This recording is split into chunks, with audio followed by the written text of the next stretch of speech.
कि लोगों 2022 का चुनाव आपके सर पे है। मोहर लगाने से पहले सोच लेना कि भारत वाकई में किन हाथों में महफूज है।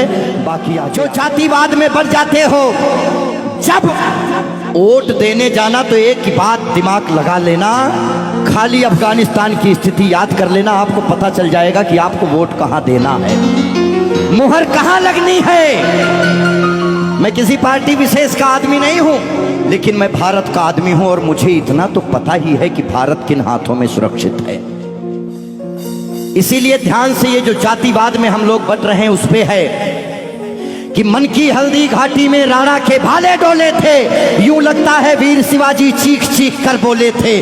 पुरखों का बलिदान घास की रोटी तक शर्मिंदा है, कट गई जंग में राणा की बोटी बोटी शर्मिंदा है। खुद अपनी पहचान मिटा दी कायर भूखे पेटों ने, जो टोपी जालीदार पहन ली हिंदू माँ के बेटों ने। और सर पर लानत, तालियां नहीं, सुनिए पूरी बात कि मन की हल्दी घाटी में राणा के भाले डोले थे, यूं लगता है वीर शिवाजी चीख चीख कर बोले थे।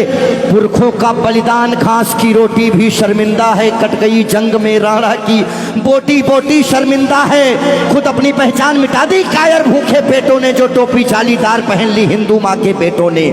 सर पर लानत वाली छत से फिर खुला ठिकाना अच्छा था, टोपी गोल पहनने से तो मर जाना ही अच्छा था। मथुरा अवधपुरी घायल है, काशी घिर गई कराहों से, यदकुल गठबंधन कर बैठा कातिल नादिर शाहों से। मुंह से आह तलक ना निकली धर्म ध्वजा के फटने से, कब तुमने आंसू छलकाए गौ माता के कटने पे। हिंदुस्तान के लोगों जागो,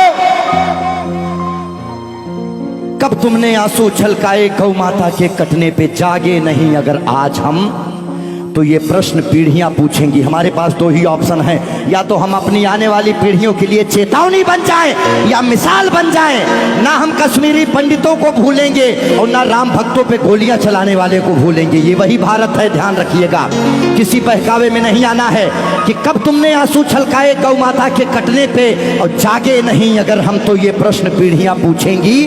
गन पकड़े हिंदुओं के बेटे और बुरके से लदी बेटियां पूछेंगी, बोलेंगी हे आर्य पुत्र इतना उद्धार किया होता, खतना करवाने से अच्छा हमको मार दिया होता। और सोते रहो सनातन वालों तुम सत्ता की गोदी में, पर सांस आखिरी तक भगवा की रक्षा हेतु लड़ूंगा मैं। शीश कलम करवा दूंगा पर कलमा नहीं पढ़ूंगा मैं, शीश कलम करवा दूंगा।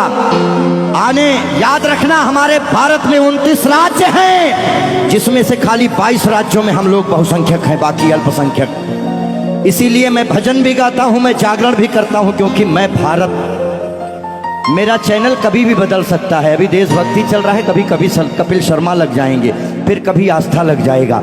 लेकिन एक बात का ध्यान रखना, हमेशा हम आज़ाद कैसे हुए ये बहुत मायने नहीं रखता है, लेकिन हम गुलाम कैसे हुए ये बहुत ज़्यादा मायने रखता है।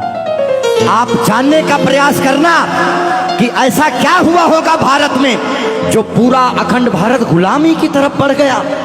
इस देश में जिनको चोर कहना था, जो मुगल भारत को लूटने आए, चाहे वो गजनी रहा हो, चाहे वो औरंगजेब, महान अकबर जिसको जिल्ले इलाही कहा गया, जिल्ले इलाही खुदा की परछाई को कहते हैं। और जो भारत के लोग अकबर को महान बताते हैं, जिल्ले इलाही शहंशाह अकबर, जिल्ले इलाही खुदा की परछाई को कहता है। ये कौन सा जिल्ले इलाही है जो दिल्ली में महिलाओं की मंडियां लगाता है, महिलाओं की खरीदी फरोश करता है?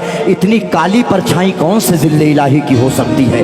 इसीलिए आप अपने हीरोज, अपने बच्चों को बताओ कि ये देश भगत सिंह की वजह से, ये देश जियो तिवारी जनेऊधारी, चंद्रशेखर आजाद, ये देश मंगल पांडे, बुंदेले हर बोलों के मुंह हमने सुनी कहानी थी और खूब लड़ी मर्दानी वो तो। हमारे यहाँ महिलाएं घूंघट करती हैं क्योंकि यहाँ लुटेरे आए भारत में, लूटे, डोलियां लूटे, महिलाओं के साथ दुराचार किए, जिसकी वजह से उन्हें पर्दे में रखा जाने लगा। भारत के लोगों 2022 का चुनाव आपके सर पे है। मोहर लगाने से पहले सोच लेना कि भारत वाकई में किन हाथों में महफूज है। बाकी आगे आपकी मर्जी। बोलिए भारत माता की। आइए रोक दो भाई, इतना काफी है।